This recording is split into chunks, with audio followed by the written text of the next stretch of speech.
ওই রসুল যার পেশাব যদি ভুলে পান করে, পেশাব, উম্মে আয়মান আল্লাহ রসুলের পেশাব ভুলে পান করে ফেলছেন।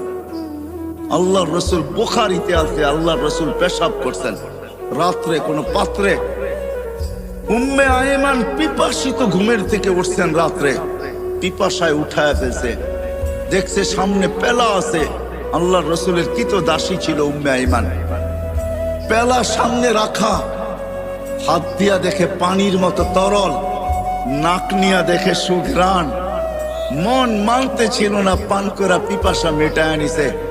সকালবেলা আল্লাহ রসুল যখন ঘুমের থেকে উঠছেন তো বলছে, উম্মে আয়মান পাত্রে কিছু জিনিস আছে, বাহিরে নিক্ষেপ করো। তো বলে, ইয়া রাসূল আল্লাহ, ওটা রাত্রি করে দিছি। তো বলছে, করছিস তো করছিস কোথায়, কোথায় করছিস? বলে, ইয়া রাসূল আল্লাহ, পিপাসার তাড়নায়